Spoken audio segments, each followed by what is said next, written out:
A millionaire took his new housekeeper to his company's gala dinner, but what she did shocked everyone. Before the story begins, tell us in the comments what city you're watching from. And at the end, don't forget to rate this story from 0 to 10. Enjoy the story, everyone.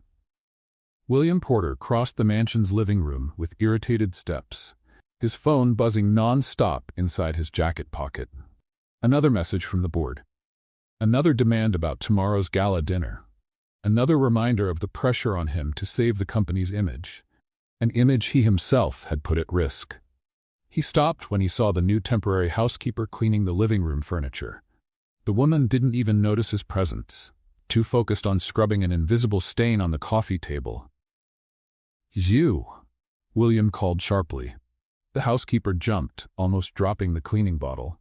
When she turned around, her eyes widened in surprise. "Mr. Porter, I didn't know you were home. Do you need something?" "What's your name?" "Daisy. Daisy Stevens, sir." William stared at her for a moment. Out of options, out of time, and out of patience, an absurd idea came to his mind. He was desperate, and desperate people made questionable decisions. "How much do you make per day?" Daisy frowned, clearly confused. $120. Why? "I need a date for my company's gala dinner tomorrow night." William crossed his arms, his tone cold and direct. "I'm willing to pay you $4,000 for a few hours of your time." The silence that followed was deafening. Daisy blinked several times, as if trying to process whether she had heard him correctly. "Sorry, did you say $4,000? "Exactly, for you to come with me to the gala dinner." William checked his watch impatiently. "It's an important corporate event. I need to appear with someone by my side. You just need to wear something elegant, sit at the table, smile when needed, and keep quiet. No opinions, no unnecessary conversations, just be presentable and discreet." Daisy let out an incredulous laugh. "You're joking, right?" "I don't joke about money." William kept a straight face. "It's a simple business deal. You pretend to be my companion for a few hours, I pay you well for it, and everyone wins. You want to use me as a decorative accessory?" Daisy dropped the cleaning cloth on the table, her voice filled with irritation. "Like I'm just a piece of furniture that matches the room?" "If you want to put it that way, yes," William said without a hint of embarrassment, "but a piece of furniture that'll walk away with $4,000 in her pocket." Daisy opened her mouth to reply, probably something not very polite, but hesitated. William noticed the subtle change in her expression. He saw when the indignation began to battle against financial reality. He knew that inner conflict well. It was the same one he saw in tough negotiations when pride clashed with necessity. "This is completely ridiculous and disrespectful," Daisy said, though her voice had lost some of its firmness. $5,000, William raised the offer, sensing an opening. "My final proposal. Take it or leave it." Daisy took a deep breath. Her eyes wandered around the luxurious room, then returned to William with a mix of defiance and resignation. "I'll do it," she said finally, lifting her chin. "But let's be clear. It's not because I admire you or think this is right. It's because $5,000 makes a difference in the life of someone who actually has to work to survive. And because I'm curious to see up close how this world of entitled, clueless people really works." William arched an eyebrow. "Careful with that sharp tongue. Tomorrow you'll need to keep it in check." "Tomorrow I'll be the silent, smiling companion you want?" Daisy replied with a hint of sarcasm. "Today I'm still the housekeeper who can say what she thinks." "Perfect. Then we have a deal." William took his phone out of his pocket. "I'll pick you up at 7. Wear something elegant, nothing extravagant, just presentable. And remember the rules. Smile, stay quiet, don't ruin my evening." "Your expectations of me are truly inspiring, Mr. Porter," Daisy said with sweet irony. William ignored the remark and turned to leave, but stopped at the door. "Oh, and Daisy, don't be late. Punctuality is something I take very seriously." "Don't worry. I won't miss the chance to earn $5,000 just for putting up with the company of an arrogant millionaire for a few hours." William left the room without replying, but a faint, involuntary smile appeared at the corner of his mouth. That housekeeper had courage, he had to admit. Courage or madness. He wasn't sure yet which one. As he headed back to his office, William grabbed his phone and typed a quick message to his assistant. "Problem with the date solved. confirm my attendance at the dinner." Across the room, Daisy stood still for a long moment, staring at the door William had just walked through. Then she looked at the cleaning cloth in her hands, at the vacuum cleaner on the floor, and let out an incredulous laugh. "What did I just agree to?" she murmured to herself. But when she thought about the $5,000, the overdue rent, the unpaid bills, and the opportunities that money could open up, Daisy shook her head and went back to work. Tomorrow would be an interesting day. Very interesting. She just didn't know yet how much that decision would completely change her life. Back in his office, William took calls from shareholders with renewed confidence. The gala dinner was secured. He would show up with a date by his side, give the impression of personal stability the board demanded, and everything would fall back into place. It was a simple, perfect plan. What could possibly go wrong? As he hung up another call, William looked out the window with satisfaction. Tomorrow would be just another corporate event, another night of business and appearances. The housekeeper would play her role as the silent companion. He would impress the shareholders, and by the next morning, everything would be back to normal. Simple, controlled, predictable. He had no idea how wrong he was. The next day, as the sun set over the city, Daisy was in her small apartment, and black, staring at the only somewhat elegant dress she owned. It was simple, black, bought years ago on clearance, but it would have to do. She tried it on in front of the mirror, adjusted her hair in several ways until she found a style that looked somewhat sophisticated, and applied the little makeup she had as carefully as possible. When she was done, Daisy looked at herself in the mirror and took a deep breath. She didn't look like a wealthy socialite, but she didn't look like the housekeeper who cleaned mansions either. She was somewhere in between, presentable, just as William had demanded. "Smile and stay quiet," she repeated to herself, practicing a fake smile in the mirror. "Easy, $5,000. You can do this." But something inside her, a stubborn voice that always got her into trouble, whispered, "Can you really stay quiet?" Daisy pushed the thought aside. Of course she could. It was just one night. Just a few hours of pretending. Then she'd go back to her normal life with $5,000 more in her account. No complications, no surprises. At exactly 7 o'clock, the doorbell rang. Daisy opened the door and found William standing in the hallway, impeccable in a black tuxedo that probably cost more than all the furniture in her apartment combined. He looked her up and down with that critical gaze that was already becoming annoyingly familiar. "Punctual, that's good," was all he said before turning around and walking toward the elevator. "Good evening to you too. What a joy to see you," Daisy muttered under her breath, grabbing her small purse and closing the door behind her.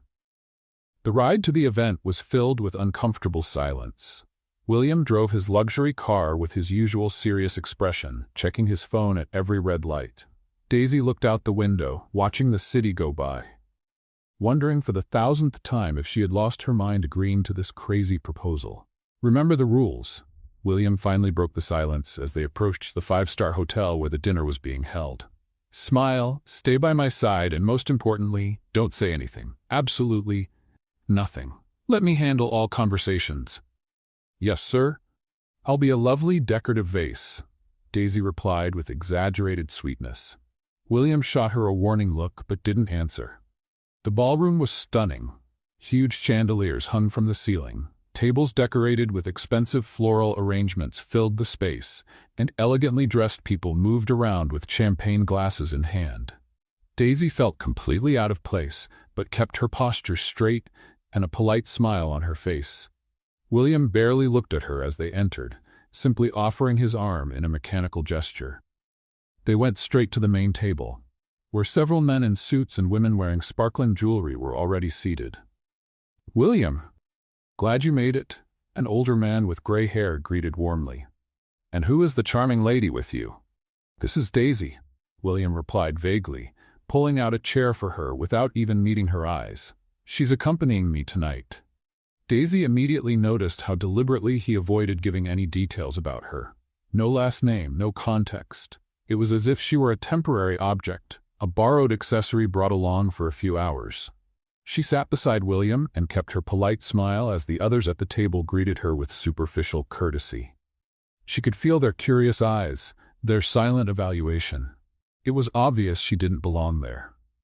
Her dress was too simple, her purse had no designer label, and she definitely didn't have that air of bored confidence the other women seemed to wear naturally. Dinner began with endless speeches about market growth, business expansion, and quarterly profits. Daisy ate quietly, listening to the conversations around her. It was both fascinating and disturbing. These people talked about employee layoffs as if they were discussing the dinner menu. Numbers, always numbers, never people. "We need to increase our profit margin by at least 20% next quarter," said a woman with perfectly styled blonde hair, "even if it means downsizing in a few departments." "Employees are replaceable resources," another executive agreed, cutting his steak with surgical precision. "What matters is keeping shareholders happy."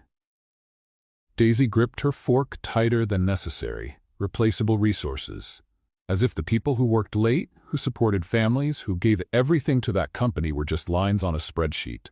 William, beside her, stayed calm and composed, nodding in agreement with the comments. Not once did he seem bothered by the coldness in the room.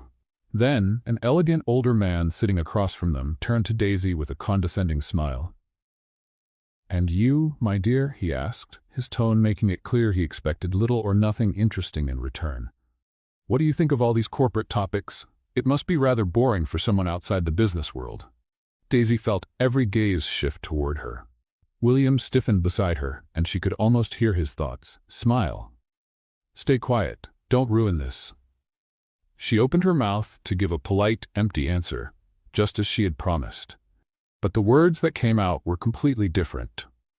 "Actually, Mr. Moretti," she read the name on the card in front of him, "I find it fascinating how a company can show such impressive numbers on its reports and yet lose the only resource that truly matters: engaged and motivated people."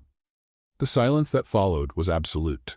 William froze, his wine glass suspended in midair. The others at the table blinked, surprised, as if a decorative vase had just given a lecture on quantum physics. Mr. Moretti, however, leaned forward with genuine interest. "Go on. I'm curious."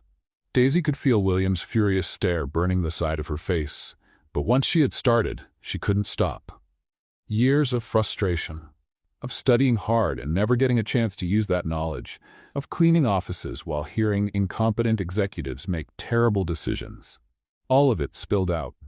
"Look, I understand that numbers are important," she continued, keeping her tone respectful but firm. "But a company that only focuses on short-term profit and treats employees like disposable parts is digging its own grave. Without a healthy work environment, without investing in team development, without real social responsibility, even the best talents eventually leave. And then it doesn't matter how much money you have to hire replacements, the company's reputation will already be damaged." "Interesting," Moretti murmured, completely absorbed. "And where does that knowledge come from? What field do you work in?" Daisy hesitated for a second, but decided she'd already broken all the rules anyway. "Right now, I work as a housekeeper, Mr. Moretti, but I graduated in business administration 2 years ago. I just never got a real opportunity to use my degree because no one hires people without experience. It's a never-ending circle." The bomb had been dropped. Daisy could feel the tension radiating from William like waves of heat. He had brought a housekeeper to the most important dinner of the year, and now everyone knew it. But Moretti didn't seem embarrassed. On the contrary, his eyes shone with genuine curiosity. "A housekeeper with a degree in business administration. What a waste of talent. Please continue. You mentioned work environment. What specifically would you change in a company like ours?" And so, to William's absolute horror, and the growing fascination of everyone else at the table, Daisy began to talk about people management, about the importance of integration programs, about how small investments in employee well-being could bring huge returns in productivity and loyalty to the brand. She mentioned studies, cited success stories, talked about market trends and the importance of adapting to new generations of workers. Every word came out with the passion of someone who studied the subject out of love, not just obligation.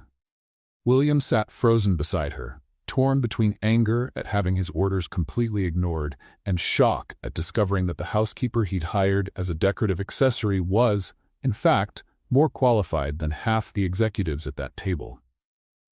Extraordinary, Moretti finally said, leaning back in his chair with a thoughtful smile. Miss Daisy, what a tragedy that a mind like yours is being wasted cleaning houses. This is exactly the kind of fresh perspective we need in this company. Daisy blinked in surprise. Sir? Come see me Monday morning, Moretti said, handing her a business card. I have an opening in the Human Resources Department. Entry level, of course, but with real potential for growth for someone who shows competence. And something tells me you will. The world seemed to stop for a moment. Daisy looked at the card in her hand as if it were a winning lottery ticket. A real opportunity. After all this time, someone was finally giving her a chance.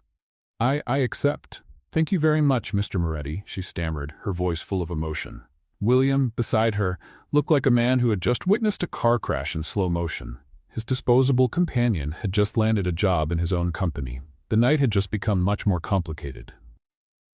The rest of the dinner was a strange mix of lively conversation and icy silence.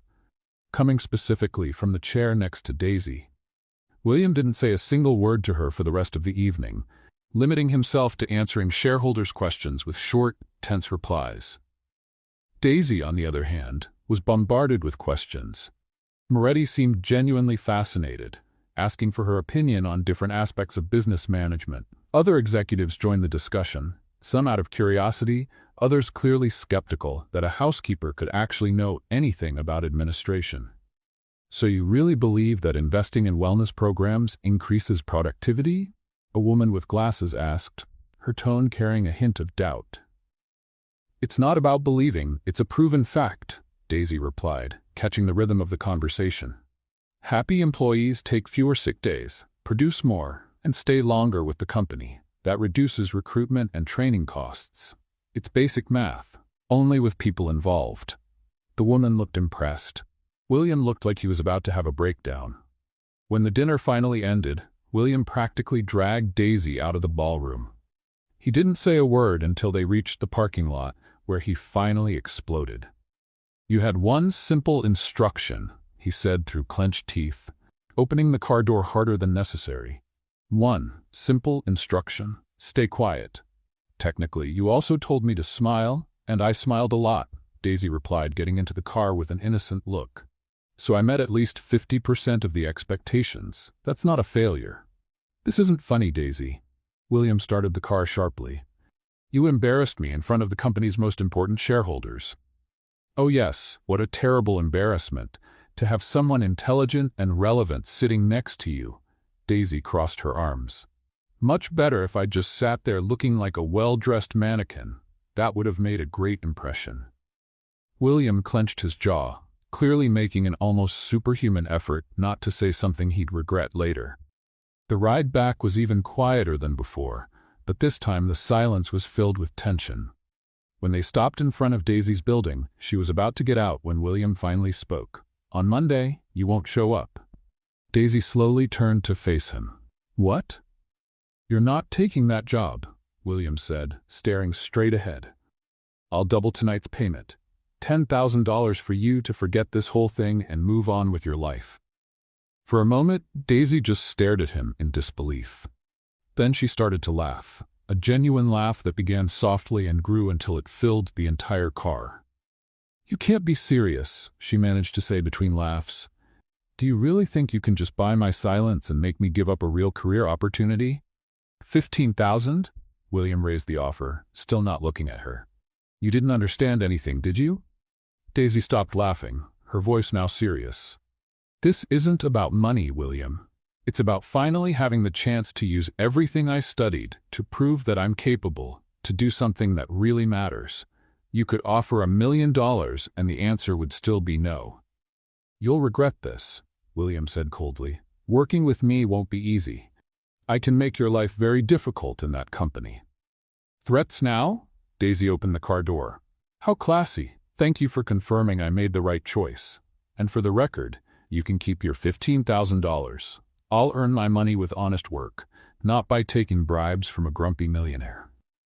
She got out of the car and slammed the door shut with satisfying force. When she was halfway to the building's entrance, she turned and shouted, Oh, and the 5,000 from the original deal?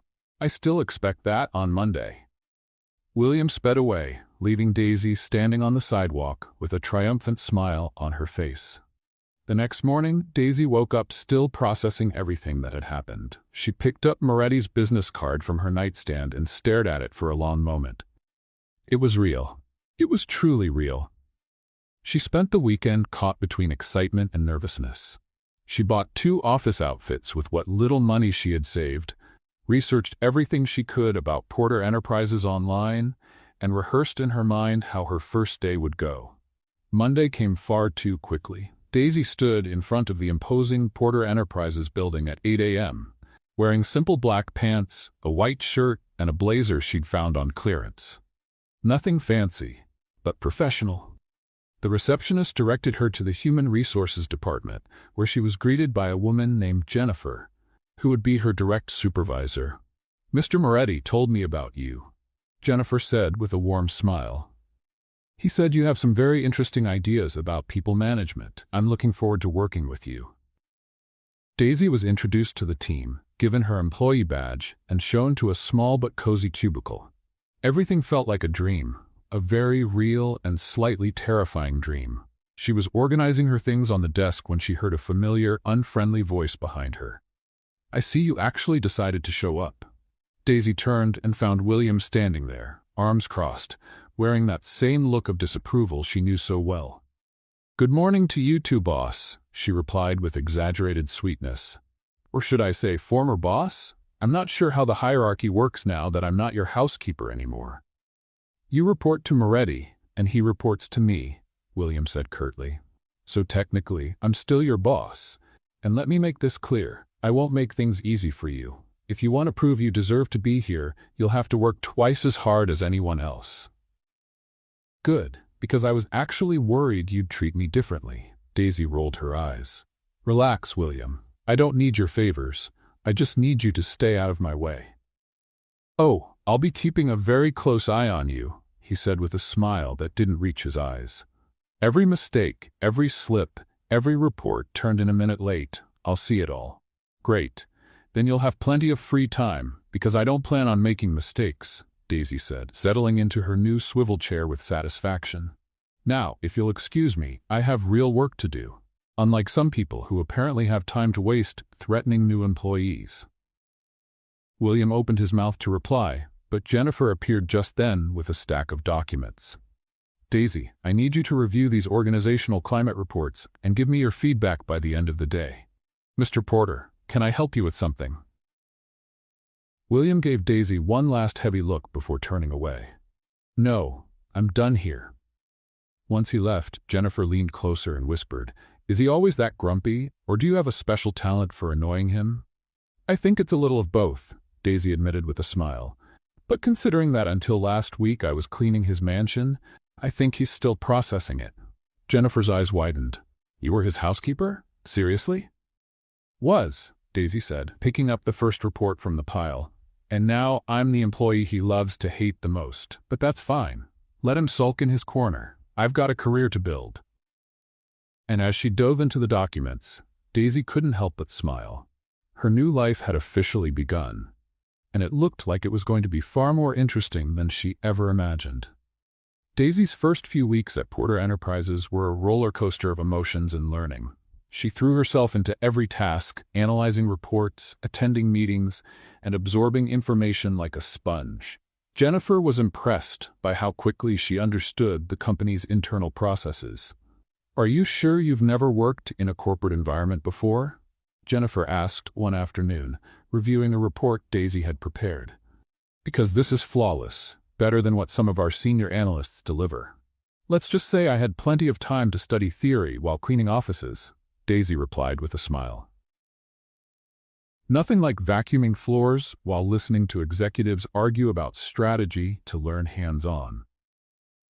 What she didn't mention was that William made a point of showing up in the Human Resources Department at least 3 times a week, always with some corporate excuse, but clearly keeping an eye on her every move. And Daisy, being Daisy, never missed a chance to push his buttons. "Mr. Porter, what a surprise seeing you here for the 3rd time today," she said during one of his visits, without even looking up from the spreadsheet she was reviewing. I'm starting to think you're monitoring my work, or maybe you just missed the days when I cleaned your house. William shot her a cold glare. I'm simply making sure the company's standards are upheld in all departments. Of course, and by pure coincidence, the department that needs that assurance most just happens to be the one I work in. Daisy finally looked at him with a smile that was far too innocent to be real. Such admirable dedication. Jennifer, watching the exchange from her desk, tried to hide a laugh behind her hand. But the real test came when Daisy was called to her first major strategic meeting. It was a discussion about restructuring several divisions, and she would be representing the HR department. Thick was that since Jennifer was away on a business trip. Just observe and take notes, Jennifer had told her before leaving. You're still learning. You don't have to speak unless you feel comfortable. Daisy walked into the conference room and immediately felt the weight of all the stares. Experienced executives, department directors, and at the head of the table, William, with that expression she already knew well, waiting for her to fail. Let's begin, William said curtly.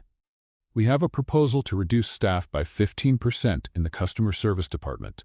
The numbers show we can maintain productivity with fewer people if we optimize our processes. The directors began to debate, most agreeing with the cold logic of the numbers. Daisy listened, taking notes, but she felt a growing uneasiness in her chest. It's a necessary measure, the finance director concluded. We need to cut costs wherever possible. With all due respect, Daisy's voice broke through the room's consensus, and everyone turned to look at her. She could see William stiffen in his chair. I think this analysis is incomplete. Incomplete? The finance director raised an eyebrow. In what way, Miss Stevens?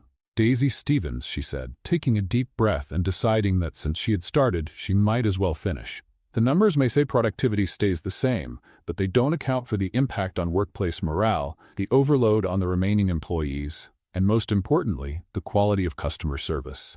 A 15% cut means the remaining staff will work harder, become stressed, and eventually service quality will drop. That directly affects customer satisfaction and, in the long term, the company's revenue. That's speculation, another director countered. We don't have concrete data on that. Actually, we do, Daisy said, opening her laptop and projecting a presentation she had prepared over the past few weeks, anticipating exactly this kind of discussion. I analyzed the company's data from the last 5 years. Every time there was a significant staff reduction, 3 months later we saw an increase in customer complaints and a drop in employee retention. The costs of recruiting and training replacements ended up being higher than the initial savings. It's all documented here. The silence in the room was thick. The directors looked at the screen, then at Daisy, then at William, who seemed to be fighting an internal battle between wounded pride and reluctant recognition that she was right. You prepared this by yourself? Moretti, who was seated at the corner of the table, asked with clear interest. Yes, sir. Over the past 3 weeks, while getting familiar with the company's processes, Daisy replied, trying to keep her voice steady despite her nerves. And I have a counter-proposal. Instead of cutting people, how about investing in training and real process optimization? I can present a detailed plan that keeps every job and still increases efficiency by 20%. 20%? The finance director sounded skeptical. That's very ambitious for someone who's been here less than a month. Ambitious but possible, Daisy said firmly. I can prove it with data. William finally spoke, his voice more controlled than Daisy expected. Show the plan at the next meeting. If it's viable, we'll consider it. It wasn't a warm approval, but it wasn't a rejection either. Daisy accepted it with a nod. When the meeting ended, she was putting away her things when William approached her. Everyone else had already left, leaving just the two of them in the room. You're wading into deep waters, he said quietly, just loud enough for her to hear. Promising results you might not be able to deliver. And you're underestimating what I'm capable of. Again, Daisy replied, meeting his eyes directly. Didn't you learn anything from the gala dinner? Getting lucky once doesn't mean it will happen again, William said, crossing his arms. It wasn't luck. It was preparation meeting opportunity. Daisy picked up her purse. And for your information, I don't promise anything I can't deliver. This plan will work. And when it does, you'll have to swallow your pride and admit you were wrong about me. Confident, he noted, though there was something different in his eyes now. It wasn't just disdain anymore. It was something more complicated, something Daisy couldn't quite read. Realistic, she corrected. There's a difference. Daisy walked toward the door, then stopped and turned. Oh, and William? I'm still waiting for those $5,000 you promised me for the gala night. Just a reminder. William's expression was priceless, a mix of disbelief and irritation that brought a genuine smile to Daisy's face as she walked out of the room. In the following days, Daisy practically lived in the office, developing her detailed plan. She spoke with employees from different departments, analyzed processes, identified bottlenecks, and created practical solutions. Jennifer helped with valuable insights, and even some colleagues from other teams offered suggestions once they heard about the project. You're stirring things up around here, Jennifer commented, bringing Daisy a cup of coffee one evening when she was working late. People are excited. It's been years since anyone proposed something that actually considers employee well-being. That's because the people making decisions usually have never been on the other side, Daisy said, typing another point into her presentation. They've never scrubbed floors, never worried about paying rent at the end of the month. It's easy to cut 15% when you don't know the names or stories of the people you're cutting.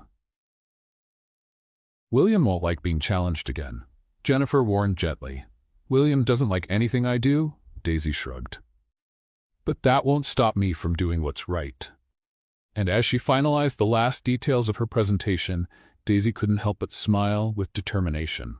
The next meeting would be decisive. It was her chance to prove, not just to William, but to everyone, that she wasn't just a lucky housekeeper. She was a competent professional, and she was here to stay. The day of the presentation came faster than Daisy would have liked. She was in the meeting room 15 minutes early, checking for the 10th time that all the slides were in order and the data was up to date. Breathing helps, you know, Jennifer said as she entered the room with an encouraging smile. You're going to do great. Easy for you to say. You're not the one about to tell a room full of executives they've been doing everything wrong, Daisy said, straightening her papers for the 3rd time, more from nerves than necessity. Technically, you're going to tell them there's a better way to do things. It's different, Jennifer winked, and much more diplomatic. The executives began to arrive, taking their seats around the table. Daisy recognized most of the faces from the previous meeting: the skeptical finance director, Moretti, who always seemed genuinely interested, and William, who entered last and sat at the head of the table with that unreadable expression she was starting to know all too well. Let's begin, William said, flipping through some documents. Miss Stevens, I believe you have an alternative proposal for our restructuring. Yes, sir? Daisy stood up, connecting her laptop to the projector. Her hands trembled slightly, but she hid it well. I've spent the past few weeks analyzing our internal processes and talking with employees from different departments. What I found was quite revealing. The first slide showed a detailed chart. Our biggest problem isn't the number of employees. It's the lack of communication between departments and redundant processes that make people waste time on tasks that could be automated or simplified. Daisy moved to the next slide, gaining confidence. For example, the customer service department currently fills out 4 different forms to resolve a single complaint. Each form goes to a different department, and the information often gets lost along the way. If we create an integrated system, we can reduce that process to one form that automatically updates all the relevant departments. That's just one example, the finance director interrupted. How does that translate into a 20% increase in efficiency? I'm getting to that, Daisy said calmly. I identified 15 main processes that are running inefficiently. Together, they represent roughly 120 hours of wasted work per week. If we optimize each of these processes, not only can we keep every job, but we also free up time for employees to focus on tasks that truly add value. She showed detailed spreadsheets, implementation schedules, and even quotes from employees she had interviewed. Every argument was supported by concrete data, and every projection was based on real analysis. The initial investment to implement these changes is about $200,000, Daisy continued.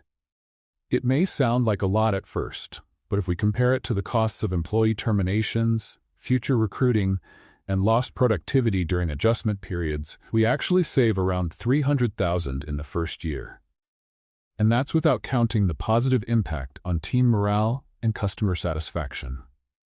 The silence that followed was different from the silence in the previous meeting. It wasn't shock, it was genuine consideration. Daisy could see the executives processing the information, doing mental math, weighing pros and cons. "How many employees did you talk to while preparing this?" Moretti asked, flipping through the printed copy Daisy had handed out. 63, sir. From every department in the company, Daisy replied. I wanted a full picture of how things really work day to day, not just what the official reports say. Impressive, Moretti murmured, more to himself than to anyone else. The finance director still looked skeptical, but less defensive. And how long would it take to implement all this? 6 months for full implementation, with measurable results starting to appear by the 3rd month. Daisy answered without hesitation. She had prepared for every possible question. I suggest we start with a pilot project in 2 departments to prove the effectiveness before expanding company-wide. Throughout the entire presentation, William hadn't said a single word. Daisy tried not to look in his direction too often, but it was impossible not to feel his intimidating presence at the head of the table. When she finally finished and sat back down, the discussion began. The executives debated the merits of the proposal, raised questions, and suggested adjustments. It was exactly the kind of reception Daisy had hoped for, a serious, thoughtful discussion, not the outright dismissal she had feared. Mr. Porter, the finance director finally turned to William. What's your opinion on the proposal? All eyes shifted toward the head of the table. Daisy held her breath. William stayed silent for what felt like an eternity. Then, to everyone's surprise, especially Daisy's, he nodded slowly. It's a solid proposal, he admitted, the words clearly costing him some effort. Well-grounded, supported by real data, and with a realistic implementation plan. I approve the pilot project. Miss Stevens will be responsible for leading the implementation in the 2 selected departments. Daisy blinked, certain she had misheard. I'll be leading it? You developed the proposal. You know every detail. You've talked to the employees. It makes sense for you to take the lead, William said, meeting her eyes for the first time during the meeting. Unless you don't feel capable. It was a challenge disguised as an opportunity, and they both knew it. William was testing her, betting she would back down from the responsibility. I accept, Daisy said without hesitation, lifting her chin. I'll need a support team and authorization to make the necessary changes to the processes. You will. Moretti stepped in before William could respond. Put your team together and present a detailed schedule by the end of the week. The meeting was adjourned, and Daisy suddenly found herself surrounded by a few executives asking follow-up questions and offering suggestions. When she finally managed to leave the room, her legs felt weak, and she had a silly grin on her face that she simply couldn't hide. You did it. Jennifer hugged her the moment she walked into the department. They not only approved it, they put you in charge. That's amazing. I'm still processing it, Daisy admitted, dropping into her chair. Seriously, what just happened? You impressed a room full of hardened executives. That's what happened, Jennifer laughed. And my goodness, the look on William's face when he had to admit your proposal was good, that was the highlight of my corporate career.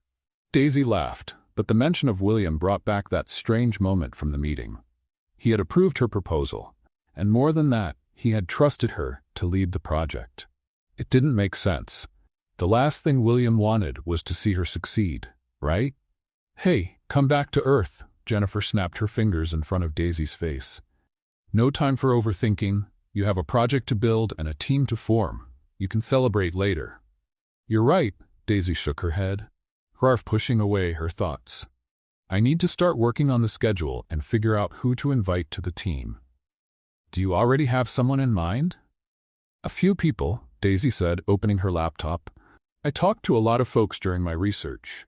There are some really talented employees who've never had a chance to show what they can do, kind of like me a few months ago. Jennifer smiled. You're going to give others the same kind of opportunity you got. I like that. As Daisy started taking notes, her phone buzzed with a message from an unknown number. Good presentation. Don't mess up the project. WP. She stared at the message for a long moment, unsure how to feel. Was that a compliment? A threat? A little of both? In the end, she decided it didn't matter. She had a project to lead, and she was going to give it everything she had. Over the next few days, Daisy became a whirlwind of energy and determination. She carefully built her team, choosing employees she had met during her research, people who not only had skill, but a genuine desire to make a difference. There was Thomas, from customer service, who had brilliant ideas but was never heard. Linda, from accounting, who knew the systems better than anyone. And Patrick, a junior analyst who had an impressive eye for process improvement. Welcome to the most ambitious and potentially disastrous project of your careers, Daisy said at their first team meeting, smiling with a mix of confidence and nerves. We're going to change how this company operates, and there's a 50-50 chance we'll end up as heroes or unemployed. How inspiring, Thomas laughed. I love when the odds are evenly split. The project kicked off with full energy. Daisy split her time between meetings with different departments, data analysis, and the gradual implementation of changes. It was exhausting, but also exciting to see things start coming together. The problem was that William had decided to oversee every single step of the project personally. And when I say every step, I mean every small detail, every decision, every report. Miss Stevens, I need you to explain why you decided to start with the logistics department instead of finance, he said one afternoon, showing up at her cubicle holding a copy of the schedule. Good afternoon to you too, William, Daisy replied without looking up from her spreadsheet. I'm fine, thanks for asking. And you? This isn't a joke. I'm talking about strategic decisions. And I'm talking about basic manners, Daisy finally looked at him. But since you asked so politely, I started with logistics, because that's where we identified the most critical bottlenecks. Solving those first creates a positive ripple effect across other departments. It's all explained in the report I sent yesterday, the one that had 23 pages and that you clearly didn't read all the way through. William clenched his jaw. I read the entire report. Then why are you asking questions that are answered on page 12? The tension between them was almost tangible, and Thomas, who happened to be walking by, made a quick strategic turn in the opposite direction, clearly wanting no part of the crossfire. I'm just making sure you know what you're doing, William said, his voice lower now. I'm just asking you to trust the work you assigned me to do, Daisy shot back.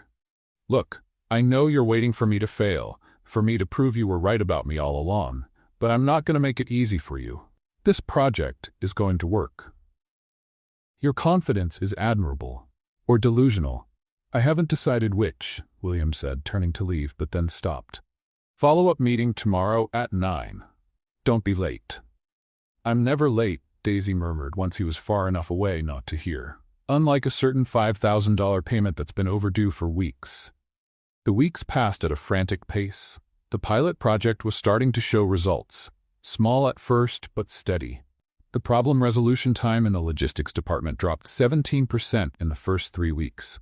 Employees reported less frustration with redundant processes, and surprisingly, team morale had visibly improved.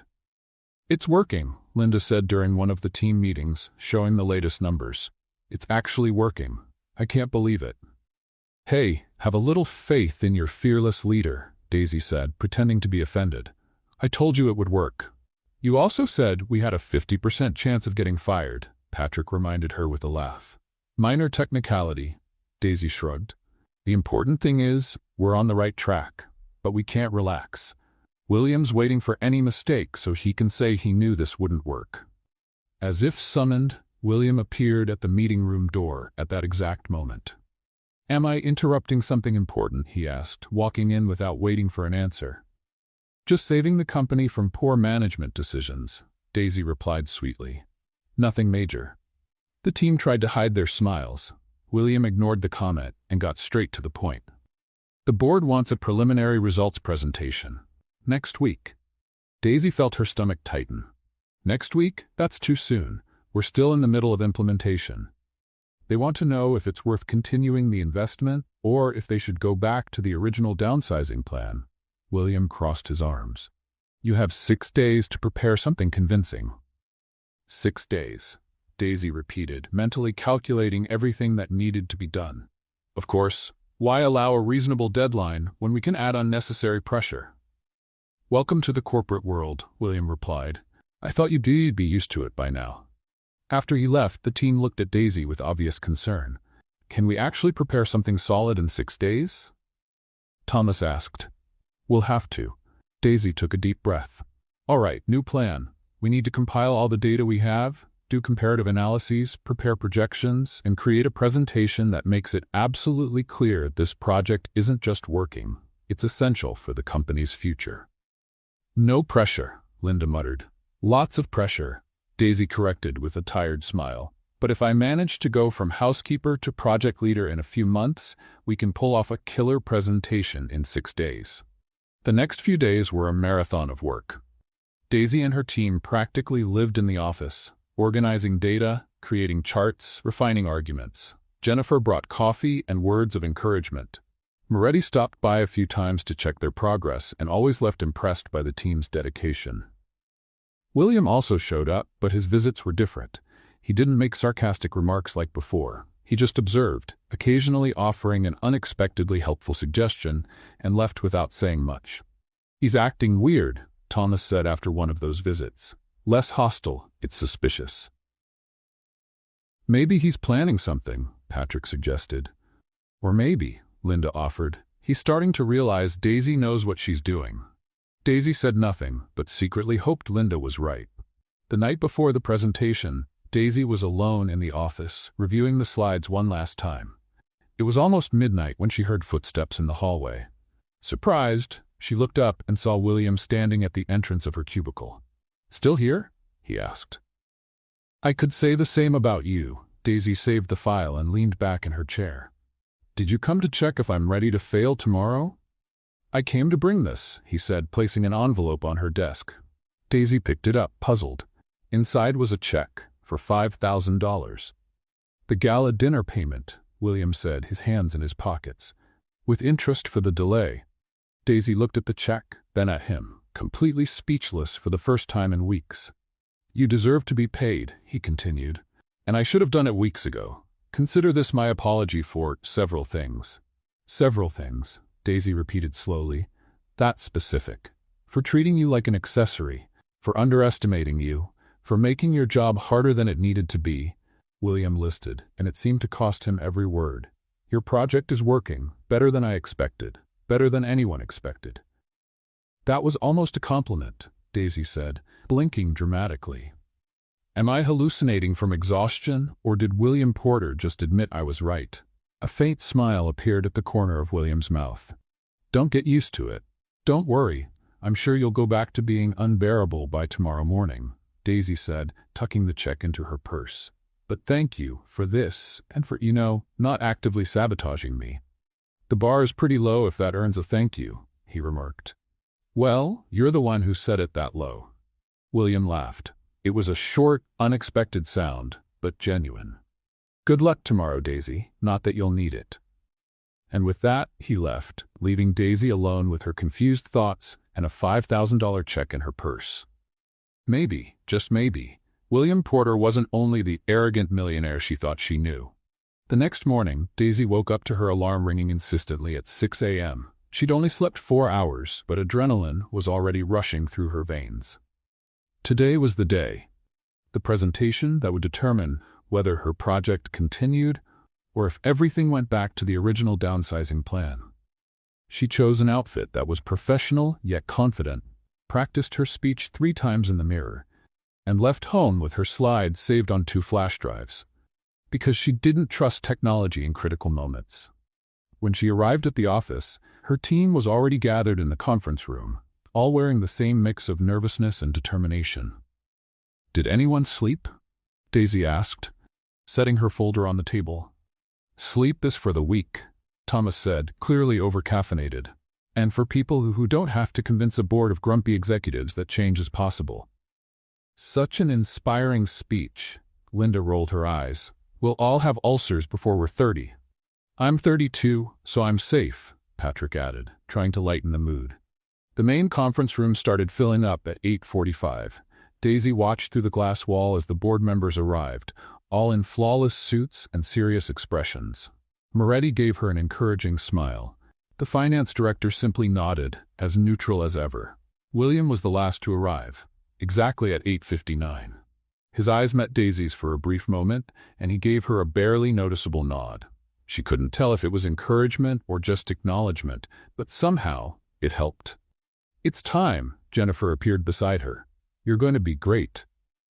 Daisy took a deep breath, grabbed her laptop, and walked into the room. Good morning, everyone, she began, connecting her equipment to the projector. Thank you for taking the time to hear about the progress of the process optimization project. The first slide displayed a clear, concise executive summary.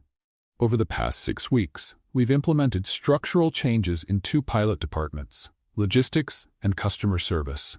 The results so far have exceeded our initial projections. She moved to the performance charts. The upward lines were undeniable. In logistics, we reduced average processing time by 22%. In customer service, first contact resolution rates increased by 18%. But the most important results aren't the ones shown in traditional charts. Daisy displayed employee satisfaction survey data. Morale in the involved departments has improved significantly. We've had 0 resignations in the past 6 weeks, compared to a historical average of 3 to 4 per month, and customer satisfaction ratings have improved by 12%. Impressive numbers, one of the board members commented. But how much of this is just the novelty effect? How do you ensure it's sustainable? Excellent question. Daisy was ready for it. We implemented continuous monitoring systems and created weekly feedback groups. Employees now have an active voice to suggest additional improvements, creating a constant cycle of progress. This isn't a one-time change. It's a cultural shift. The finance director raised his hand. And the cost? Are we within the projected budget? 7% under, Daisy smiled. We discovered that many of the necessary changes didn't require major investment, just smart reorganization of existing resources. The presentation went on for another 20 minutes. Daisy answered every question with concrete data, practical examples, and realistic projections. Her team had done an exceptional job compiling everything, and she made sure to credit each one of them. When she finally finished, the silence in the room was one of consideration, not doubt. Any final questions? Daisy asked, setting down the remote. Moretti was the first to speak. Miss Stevens, in your professional opinion, should we expand this project to the entire company? Yes, sir. Daisy didn't hesitate. But gradually and strategically, we suggest expanding to 4 more departments next quarter, evaluating the results, making adjustments if needed, and then moving toward full implementation. Change that happens too fast can be just as harmful as no change at all. Sensible, Moretti nodded, looking at the other board members. I vote to continue and expand the project. One by one, the board members voiced their support, some with enthusiasm, others with caution, but all acknowledging that the results spoke for themselves. When it was William's turn, Daisy held her breath without realizing it. The project has shown effectiveness beyond initial expectations, he said, keeping a professional tone. I approve the expansion as proposed by Miss Stevens, and I suggest she be officially promoted to Project Optimization Manager with the authority to make implementation decisions without needing prior board approval. Daisy blinked. She was sure she'd heard wrong. I agree, Moretti said right away. Her leadership has been exemplary. She deserves both recognition and autonomy. The board approved it unanimously. Daisy left that room in complete shock. Not only would the project continue, but she had just been promoted to a management position in less than 3 months at the company. You did it! Thomas hugged her the moment she returned to where the team was waiting anxiously. We did it. This is crazy, Daisy laughed, almost crying at the same time. Completely insane and wonderful. The celebration was interrupted when William appeared at the door. Team, excellent work, he said, surprising everyone. You all have the rest of the day off. Consider it a performance bonus." The team cheered and left, leaving Daisy and William alone in the hallway. "Thank you," she said simply. "For the promotion, for supporting the project, for doing my job?" William raised an eyebrow. "You delivered results. I'd be a fool not to recognize that. Even so, I know it wasn't easy for you to admit the former housekeeper knows what she's doing. You're going to remind me of that for the rest of my life, aren't you?" he asked, but there was humor in his voice. "Probably," Daisy admitted with a smile. "It's part of my annoying charm." "Annoying is the right word," William agreed, but he was smiling too. "Daisy, I wanted to apologize properly. Not just for the late payment, but for everything. For how I treated you at first, for the times I tried to make you quit, for not seeing your potential when it was right in front of me." "Apology accepted," Daisy said, "but only because you finally admitted out loud that I'm amazing." "I didn't say that. It's implied." William shook his head, but the smile stayed. "Would you like to have lunch? To celebrate the promotion? No business talk, just a normal conversation between coworkers." Daisy hesitated for only a second. There was something different in the way he asked. It wasn't the cold, calculated offer from the gala dinner. It was genuine. "All right, but you're paying. Managers earn less than CEOs. "Fair enough." They went to a nearby restaurant, a simple and pleasant place. The conversation flowed surprisingly well. William talked about the pressure of running a company he inherited from his father, about impossible expectations and the constant fear of failure. Daisy shared her story of studying at night while working during the day, of never giving up despite every closed door. "You know what's funny?" Daisy said between bites of salad. "If you hadn't had that ridiculous idea to take me to the gala dinner, none of this would have happened. I'd still be cleaning houses, you'd still be making terrible decisions, and the company would probably be worse off." "So you're saying my terrible idea was actually brilliant?" William teased. "Let's not go that far," Daisy laughed. "It was a terrible idea with unexpectedly positive consequences. There's a difference." "I'll take it." When they returned to the office, something had changed between them. The hostility had been replaced by genuine, mutual respect. And maybe, just maybe, something more that neither of them was ready to name yet. But the work went on.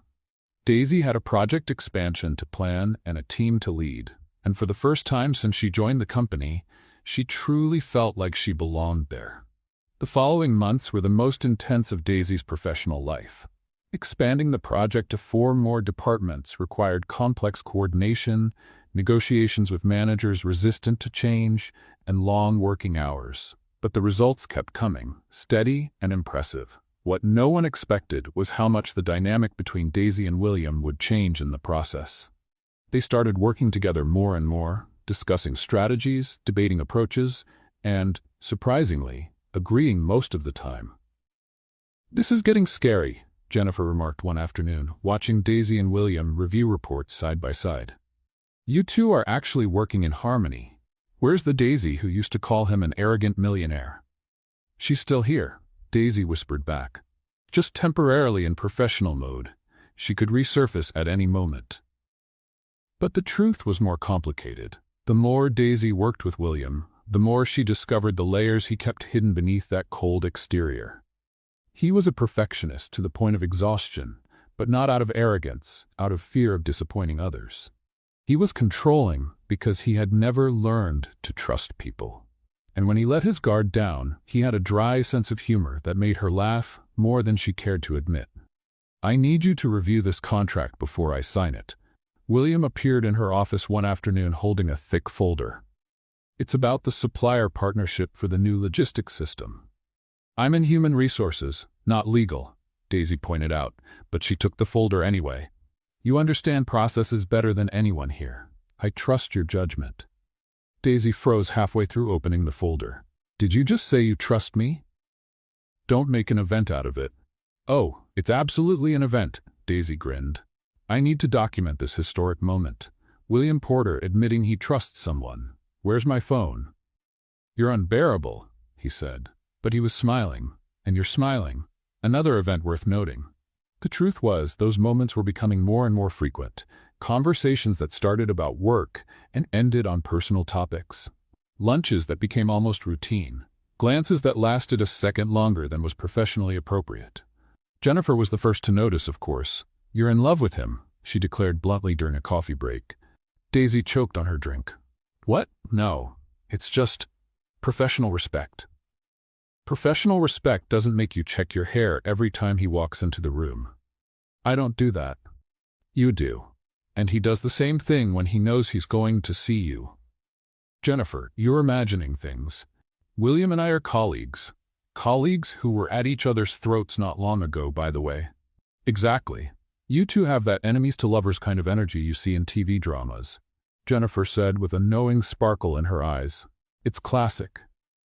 "That's ridiculous, and I have work to do." Daisy escaped the conversation, but Jennifer's words kept echoing in her head.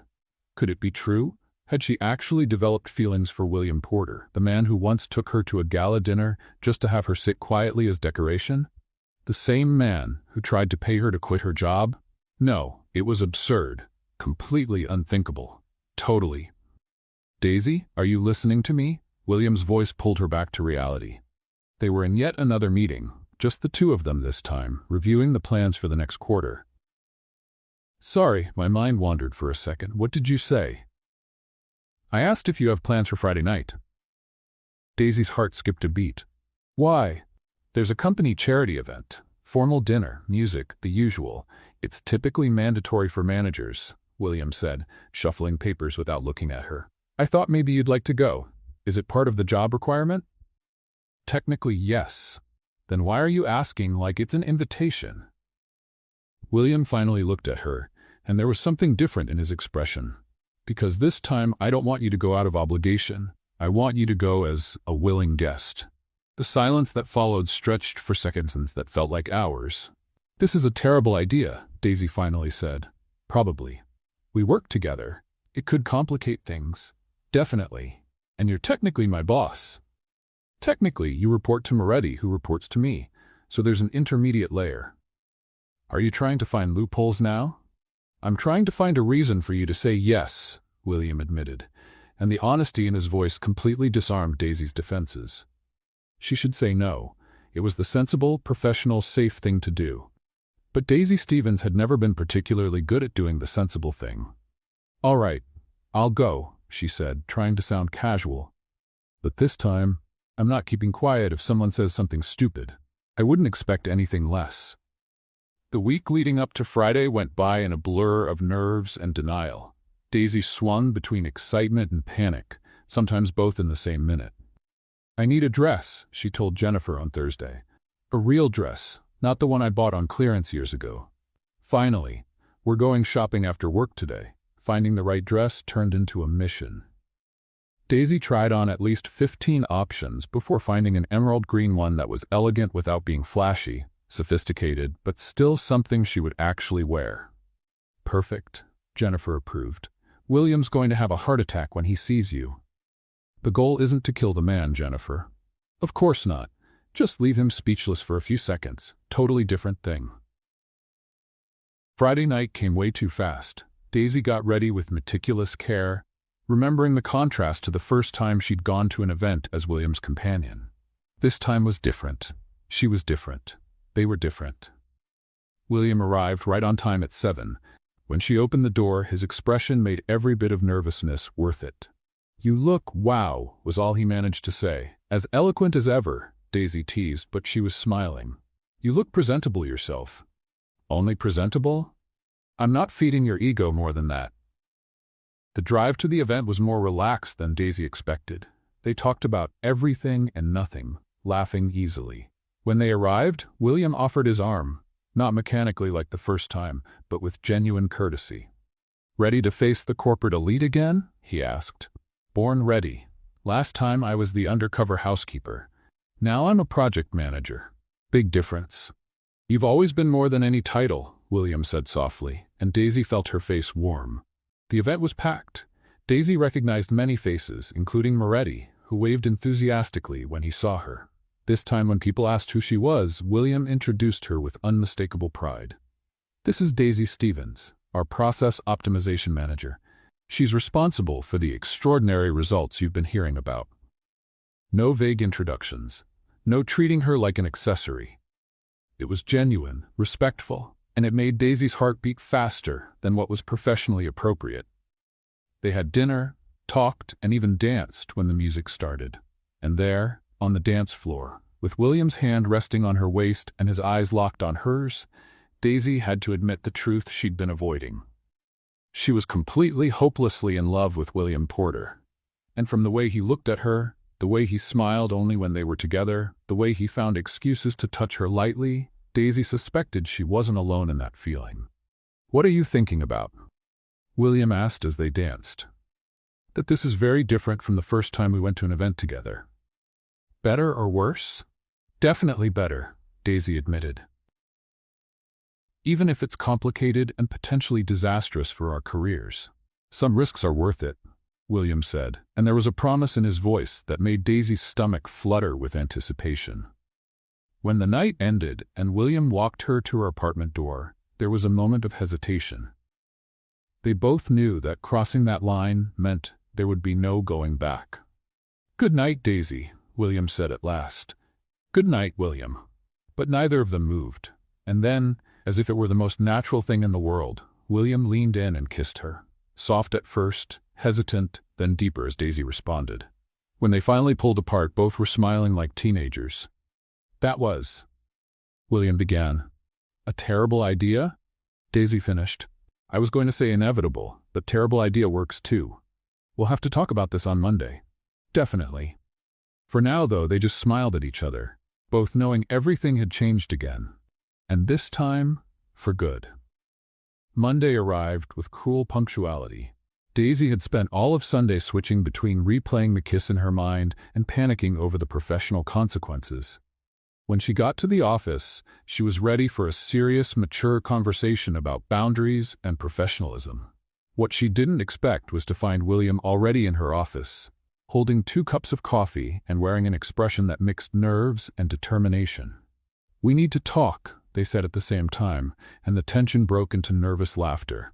"You first," Daisy said, closing the door behind her. William took a deep breath. "Friday night was... I don't regret it. Not one bit, but I'll understand if you think it was a mistake. If you want us to go back to being just co-workers, I'll respect that." "You rehearsed that, didn't you?" Daisy asked, taking one of the coffees. 3 times in the mirror this morning." "Why? Did it sound unnatural?" "A little too formal. You sound like you're giving a board presentation," Daisy said, sitting on the edge of the desk. "But since you were honest, I'll be too. I don't regret it either. In fact, it would be a lie to say I hadn't thought about it before Friday." "Really?" William looked genuinely surprised. "Please, I'm not boosting your ego by confirming how long." Daisy took a sip of her coffee. "But we do have a practical problem. You're basically my boss. I'm managing a key project. People are going to talk. They'll talk anyway. I've already heard at least 5 different theories about us in the executive lounge," William admitted. "Ranging from they'll eventually kill each other to they're secretly dating already." "Well, the first one was accurate for a few months," Daisy noted. "Maybe we're just meeting expectations by confirming the second." "So you want to give it a try?" William stepped closer. "Even with all the complications?" "I do," Daisy said without hesitation. "But with rules. At work, we're professionals. No special treatment, no favoritism, no couple arguments in meetings." "I completely agree. And if it doesn't work, if things get awkward, it can't affect the project or my job." "Never," William promised. "You built this on your own merit. Nothing will change that." "Good. So I guess we're dating now?" Daisy smiled. "Feels strange saying that out loud." "Extremely strange," William agreed. But he was smiling too. "And we'll probably regret it at some point." "Definitely. But let's have fun until then." Keeping their relationship discreet at the office turned out to be harder than they expected. Not because they wanted to show affection in public, but because it was almost impossible to hide the goofy smiles that appeared whenever they were in the same room. "You're not fooling anyone," Jennifer declared after watching a meeting where Daisy and William could barely stop exchanging glances. "It's obvious." "I don't know what you're talking about." Daisy tried to keep a straight face. "Daisy, he smiled 4 times during that meeting. 4. The man averaged half a smile a month before you. The math doesn't lie." Okay, maybe we're seeing where things go. Finally, Jennifer hugged her. Can I tell anyone, or is it a secret? Let's keep it quiet for now. We don't want to be hallway gossip. Too late. Within a week, half the office was already whispering about the change in dynamics between the optimization manager and the CEO. The theories were creative, to say the least. I heard you two met on a dating app, Thomas said during a team lunch. I heard it was an arranged meeting between families, Linda added. Like one of those convenient marriages that turned into love. The version I heard is that you were secret rivals in college and now you're resolving the tension, Patrick chimed in. Daisy nearly choked on her water. None of those are even remotely true. So what's the truth? They all asked in unison. The truth is we started off terribly, worked together, got to know each other better, and decided to give it a chance. Nothing dramatic, no soap opera, Daisy explained. Sorry to disappoint. That's even better than the theories, Thomas said. It's real. While her personal life blossomed, work moved at full speed. The project's expansion to the entire company was approved, and Daisy found herself managing a much larger team. It was challenging, exhausting, but incredibly rewarding. What she didn't expect was the growing resistance from some of the older executives. People used to the old ways didn't like a young manager changing systems that had been in place for decades. She's too young to lead something of this scale, Daisy overheard the operations director saying in a meeting she wasn't supposed to hear. And let's be honest, she's only where she is because the CEO is interested in her. Anger flared instantly. But before Daisy could storm into the room, Jennifer grabbed her arm. It's not worth it. Let your work speak for you. He's dismissing everything I've built. And you're going to prove him wrong by staying professional and continuing to deliver excellent results, Jennifer said firmly. Don't give him the satisfaction of seeing you lose your temper.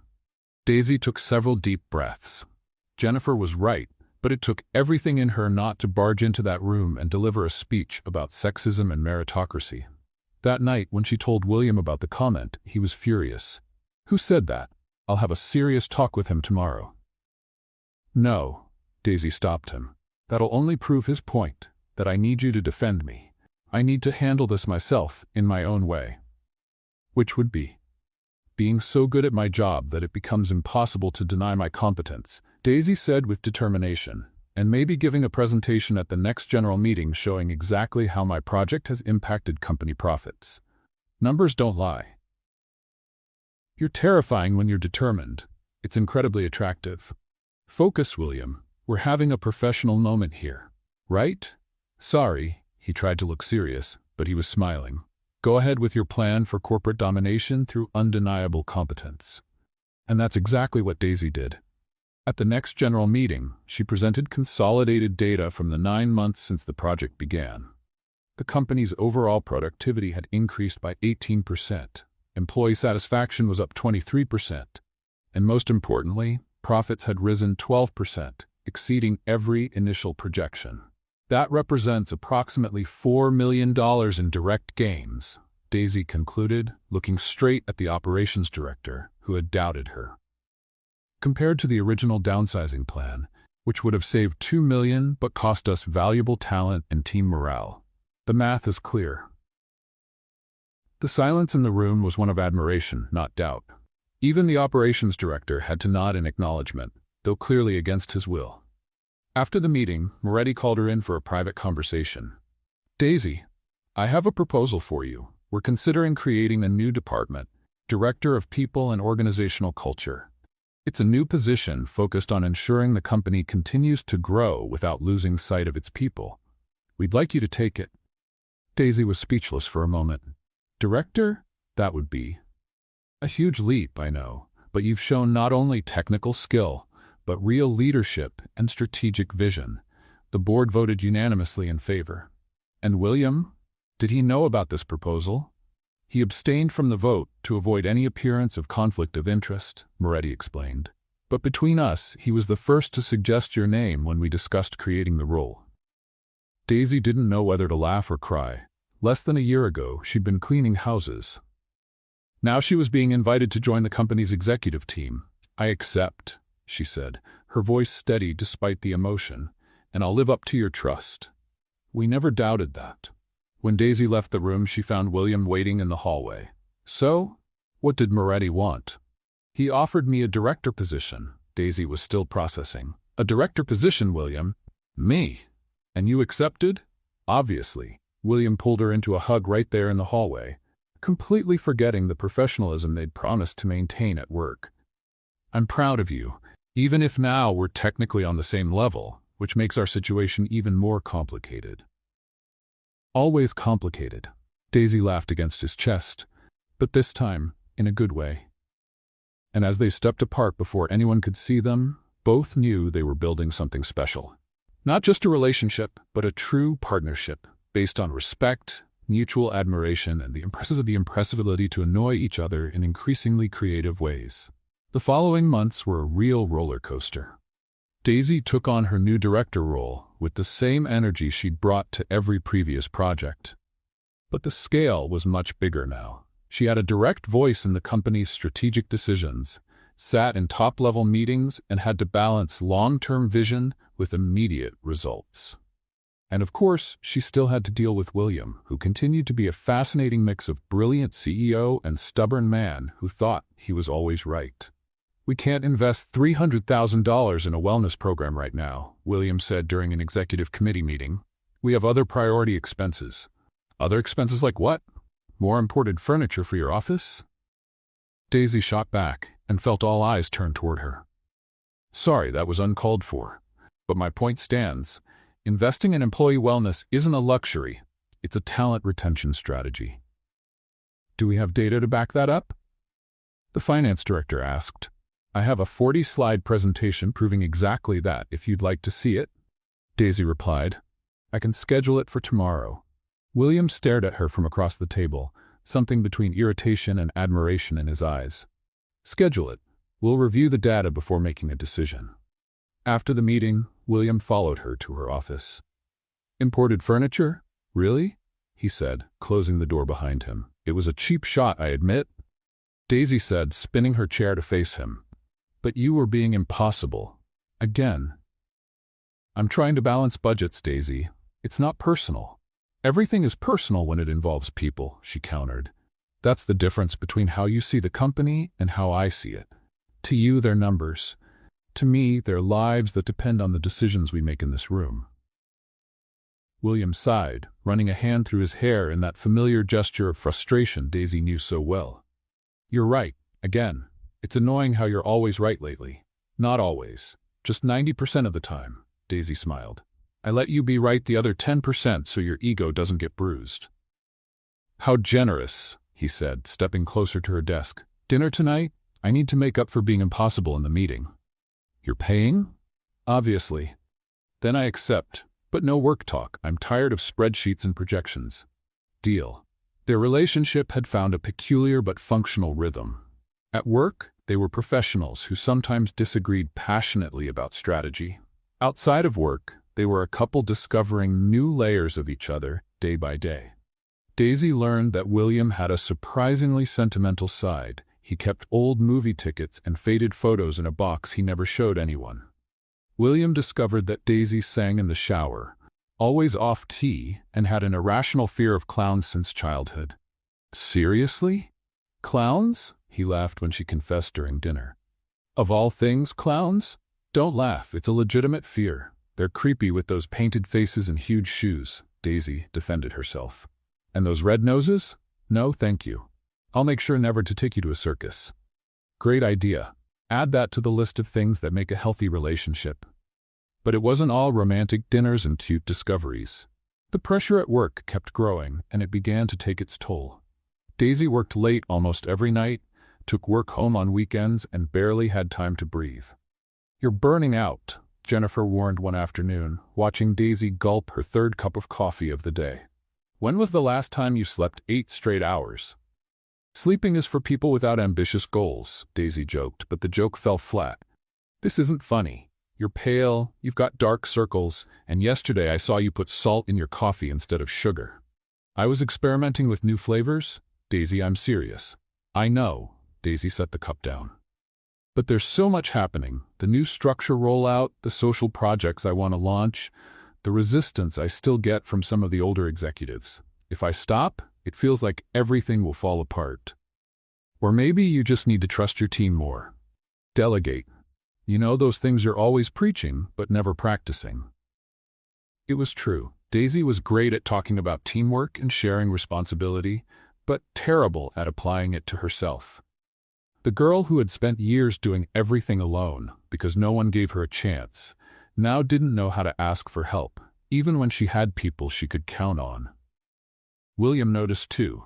One night when Daisy fell asleep on his couch surrounded by documents, he quietly put everything away and covered her with a blanket. "You're working yourself to death," he said the next morning when she woke up, disoriented at 6. "Good morning to you too." Daisy rubbed her eyes. "What time is it?" "Time we had a talk about boundaries and mental health." "Sounds fun. Do you have coffee?" "Daisy, I'm serious." William sat beside her. "You're doing exactly what I used to do, trying to control everything, carrying all the weight alone, never asking for help. And look where that got me before you came into my life. Alone, miserable, and almost losing the company. But I don't want to disappoint anyone. I've worked so hard to get here. And no one's going to take that from you just because you delegate some responsibilities," William said, taking her hand. "You've built an incredible team." "Do you trust them?" "Of course I do." "Then let them help. Being a leader isn't about doing everything yourself, it's knowing when to ask for support." It was the same lesson Daisy had tried to teach William months before. The irony wasn't lost on her. "You're using my own words against me." "I learned from the best," he smiled. "So, are you going to take the advice or keep being stubborn?" "Can I be stubborn for 5 more minutes and then take the advice?" "Fair enough." Change didn't come easily. Daisy had to consciously force herself to share projects, trust her team, and, hardest of all, accept that she didn't have to prove anything to anyone anymore. She already had. Repeatedly. "How are you feeling?" William asked a few weeks later when she got home from work at a reasonable hour for the first time in months. "Strangely relaxed. And a little guilty about being relaxed," Daisy admitted. "But Thomas is leading the integration project, Linda took over the quarterly reports, and Patrick is managing the mentorship program. And you know what? They're doing an excellent job." Imagine that. Competent people doing competent work when given the chance. No need to rub it in that you were right. "But it's so satisfying," William pulled her into a hug. "And now that you have more free time, we can finally take that trip we talked about." The trip? Daisy had completely forgotten. They'd talked about taking a long weekend somewhere with no phones, no internet, nothing work-related. "When?" "Next month. I already booked a cabin in the mountains. 3 days of peace, nature, and 0 corporate strategy discussions." "You booked it without asking me?" "I knew if I waited for you to have free time to discuss it, we'd be waiting until next year." William defended himself. "But if you want, I can cancel." "No, don't cancel," Daisy interrupted quickly. 3 days in the mountains sounds perfect. Just, will there be Wi-Fi for emergencies?" Daisy. Okay, no Wi-Fi. I can do this. Totally capable of being disconnected for 3 days." "We'll see," William laughed. "I bet $20 you won't last the first day." Bet accepted. Get ready to lose. Spoiler, Daisy didn't even make it through half the first day. But she discovered the world didn't end if she didn't check her emails for a few hours. In fact, she realized that disconnecting was exactly what she needed. Between hiking trails, candlelit conversations when the power went out, and disastrous but hilarious attempts at cooking without a recipe, Daisy and William found something they both lost in the chaos of corporate life. Simplicity. "You know what's funny?" Daisy said on their last night, sitting on the porch under the stars. "A year ago, I was cleaning your house, thinking you were the most arrogant human being I'd ever met." "I was," William admitted without hesitation. "You changed me, Daisy.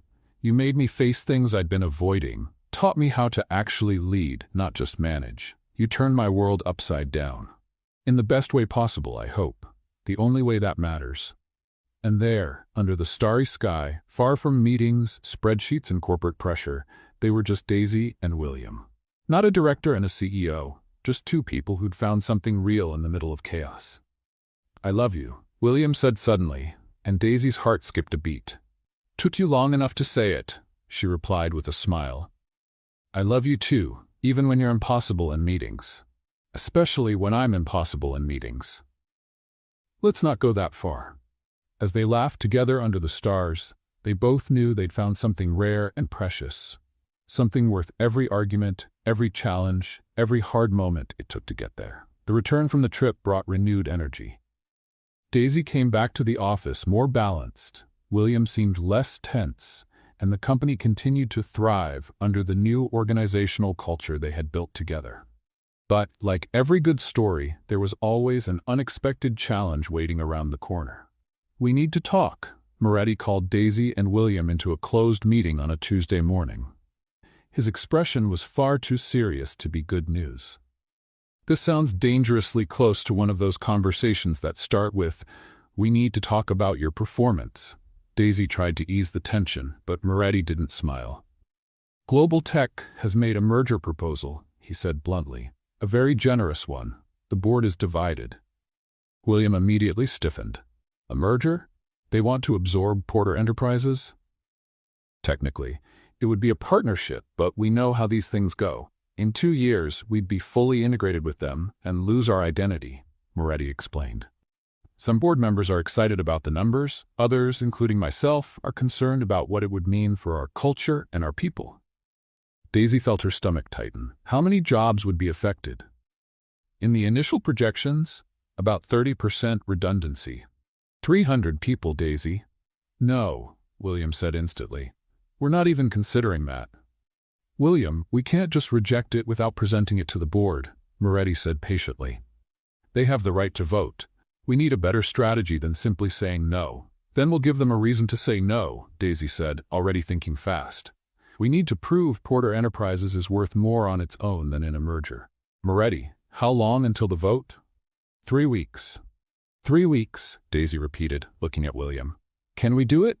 "We can," he agreed, and in that moment, they were a team again.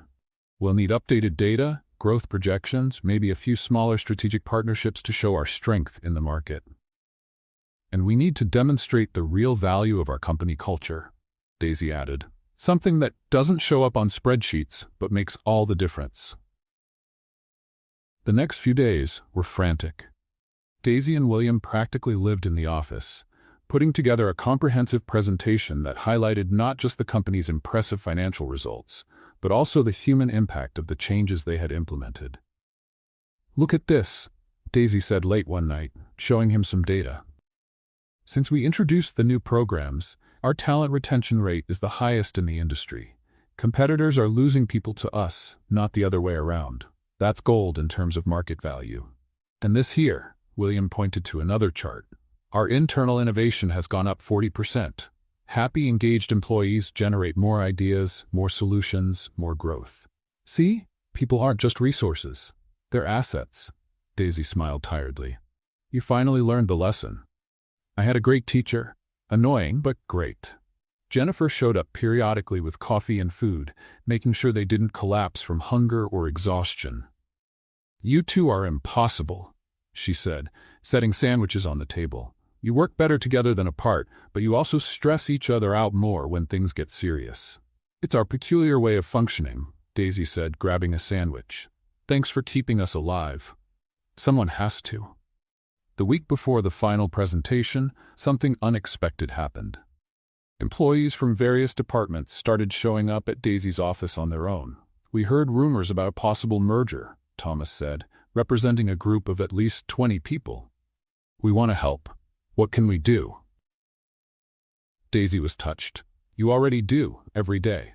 But if you really want to contribute, how about testimonials, real stories about how the company's changes have impacted your lives?" What followed was a wave of support that surprised even the most optimistic among them.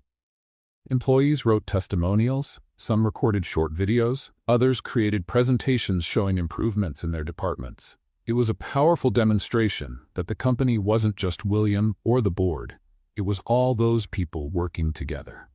"This is incredible," William said, reviewing the material they had received. "I've never seen anything like this." "That's what happens when you treat people like people, not numbers," Daisy said softly. They give back when you need them the most. The night before the crucial meeting, Daisy and William were in his office, going over the presentation one last time. "Do you think it'll work?" she asked, a rare trace of insecurity in her voice. "It has to," William said. "Not just for the numbers or the company, for all those people who trusted us. I can't let them down." "We can't," Daisy corrected him with a smile. "Did you hear that? Not I, we. Look who's become a real team leader." "Shut up," he said, but he was smiling too. The morning of the decisive meeting arrived with a gray sky and a threat of rain. Daisy put on her most confident suit.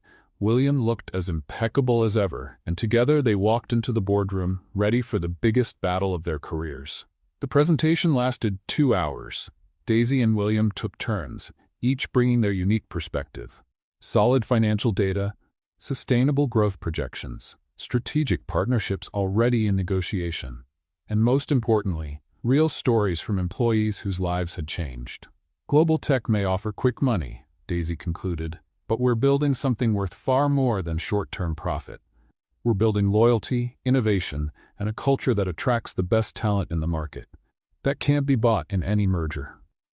The silence after the presentation was tense. Board members exchanged glances, took notes, whispered among themselves. Finally, Moretti stood. "Let's vote. All in favor of rejecting Global Tech's proposal and keeping Porter Enterprises independent?"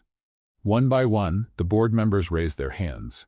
Some hesitated, but in the end, the vote was unanimous. "Proposal rejected," Moretti announced, and the relief in the room was palpable. "Porter Enterprises remains independent." Daisy and William left the room exhausted but victorious. In the hallway, away from the board's eyes, he pulled her into a tight hug. "We did it," he murmured. "We did," she repeated, "because we worked together, like real partners." "About that," William stepped back slightly but kept his hands on her shoulders. "There's something I want to ask you. If this is about another last-minute project with an impossible deadline, the answer is no." "It's not about work." He took a deep breath, and Daisy realized he was genuinely nervous. "Daisy, these past few months have been the most challenging and the happiest of my life. You've completely changed me. You've made me a better person, a better leader, better at everything." "William, what are you?" "Let me finish before I lose my nerve," he interrupted with a nervous smile. "I know it's early. I know we still have a lot ahead of us, but I also know I don't want to spend a single day of my life without you in it.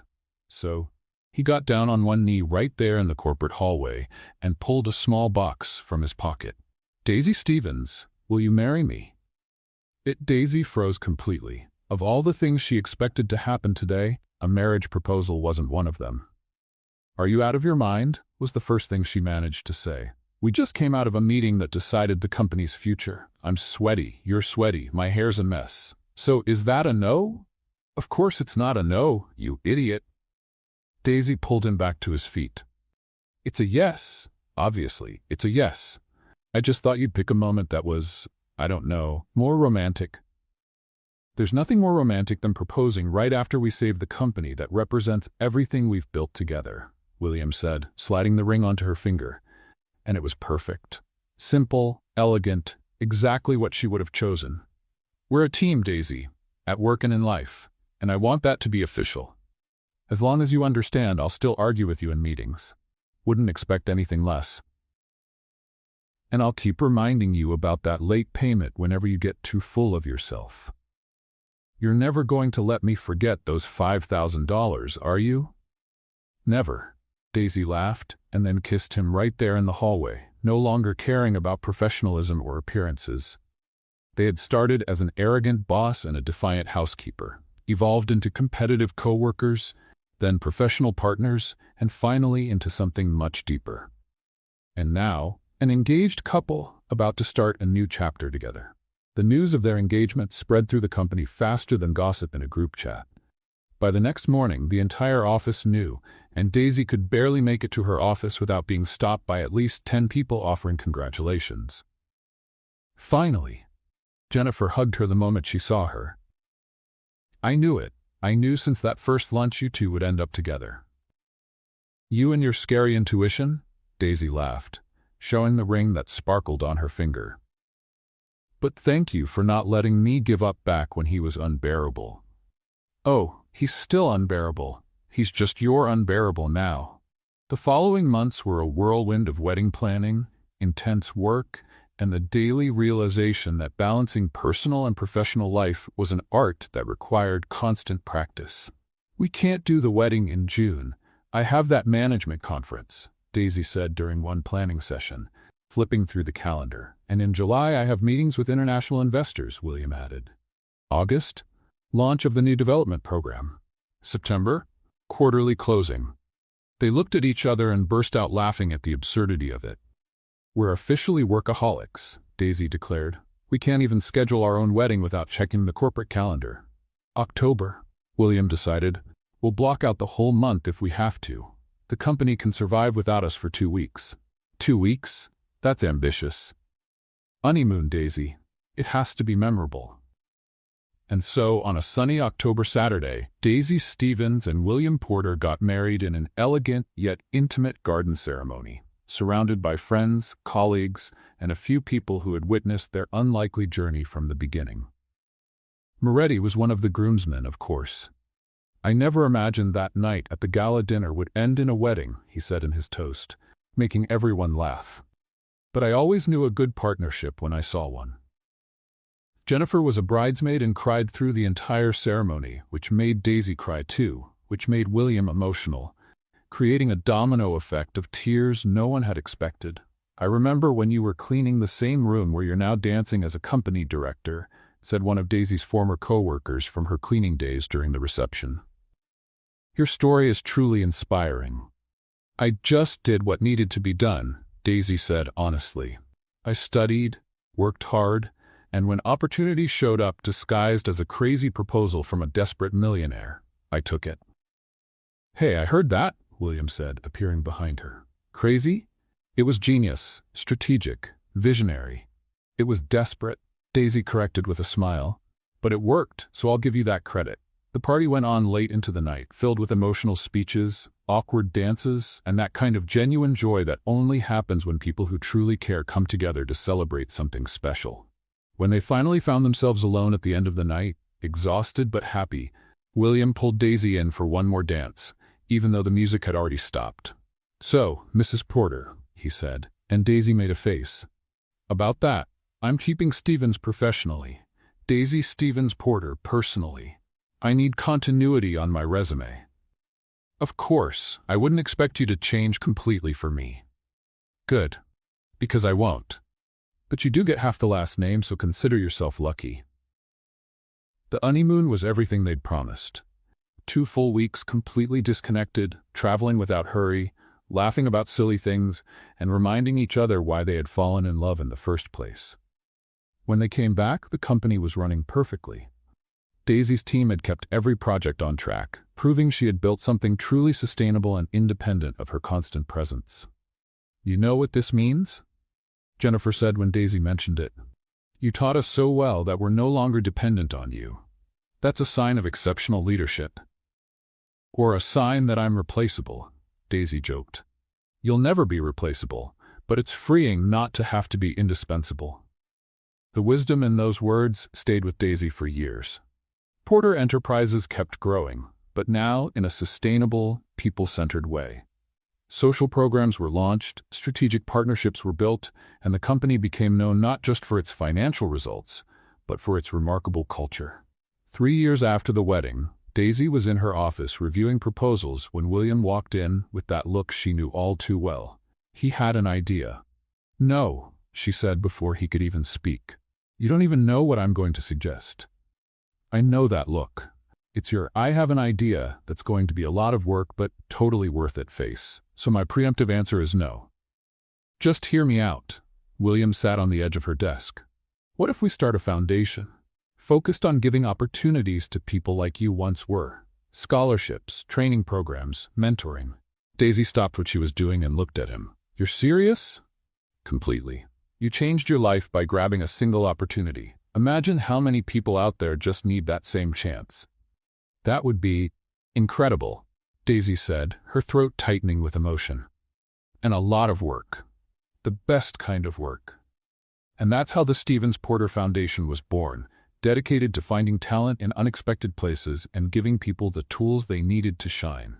Daisy personally interviewed candidates, shared her story, and made it clear that the only requirements were the willingness to learn and the courage to try. "Did you ever clean houses?"